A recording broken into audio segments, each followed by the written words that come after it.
Ang pangit. Diretso mo na. Okay. Magluluto tayo ngayon ng tinola. Ang kakailangan natin mga ingredients ay... welcome ulit sa... ito yung kakailangan natin ingredients. Ginger. Kailangan mahahaba yung slice kasi pag square, may iba yung lasa niya. Tapos, bawang, garlic, sayote. In Chinese, susu ang tawag sa kanya. Nabasa ko kanina sa store. Sibuyas, asin, pampalasa, syempre. Hindi mawawala yan, yung paminta at saka asin. Tapos, lalagyan natin ng konting sarap, yung magic sarap. Tsaka, ano to? Alokbate. Alokbate. Kasi wala tayong dahon ng sili, so ito na lang gagamitin natin. Alternative. Tapos yung chicken. Tapos chicken, syempre. Hindi magiging tinola yan kung walang chicken. Ihulog na hardcore yung paghawak. Di ba bawang muna? Ihulog na natin yung bawang. Mali ako. Kailangan hindi siya masyadong masunog. Medyo hinaan. Pero tandaan mo, pag nagigisa ka, kailangan medyo malakas yung apoy. Salamat. Parang sitcom lang, may mga lumalabas sa camera.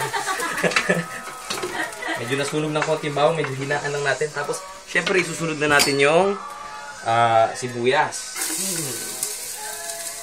Kailangan medyo lagyan mo ng konting feelings tsaka emotion. Walang basagan ng trip, pare. Kanya-kanyang trip. Tapos, ihulog na natin yung manok para mahalo yung lasa ng bawang sa sibuyas at mawala yung lansa. Para mawala yung lansa, ihulog na natin yung ginger. Kasi yung ginger ang nagpapawala ng lansa dun sa manok. Ihulog mo lang siyang ganyan. Tapos, halo-haloin mo siya.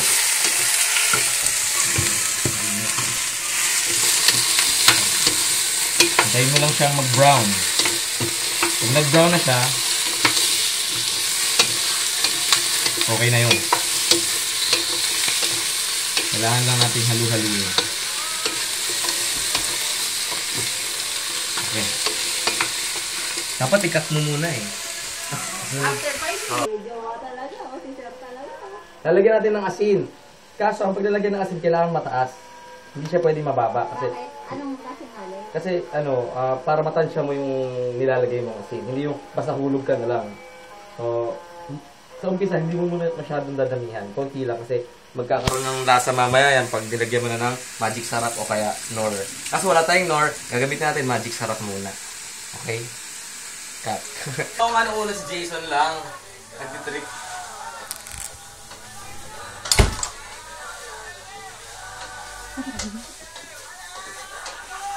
Alas 10? Anong, last trip din ng, pupuntang Stains Valley?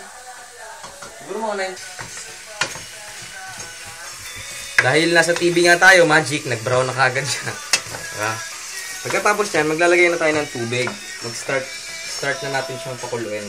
Kahit hindi masyadong luto yung manok, okay lang at may dugo-dugo pa. Okay na yan. Diba, men? Ang basagan ng trip. Pero ang karaniwan dapat na ginagawa dito ay dapat yung pinaghugasan ng sinaing, yung gagawin mong sabaw. Nakalimutan ko eh. Meron ng memory gap eh.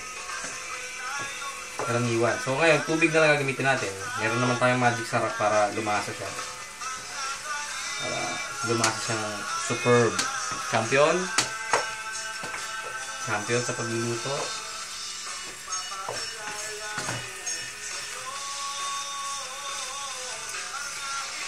Tapos tubig na siya. Pakuluin muna natin siya. Add natin ng konti para kasi kukulo siya. So, mag-evaporate yung tubig, mapupunta sa air. So, dapat medyo damihan mo ng konti. Depende sa'yo. Para po sa mga exact measurements, mag-log on lang po kayo sa www.ugis.com.porn. Hindi po makikita lahat ng measurements kung gaano kalaki ang gagamitin yung dildo. Bifin! Oh, cut mo na ulit.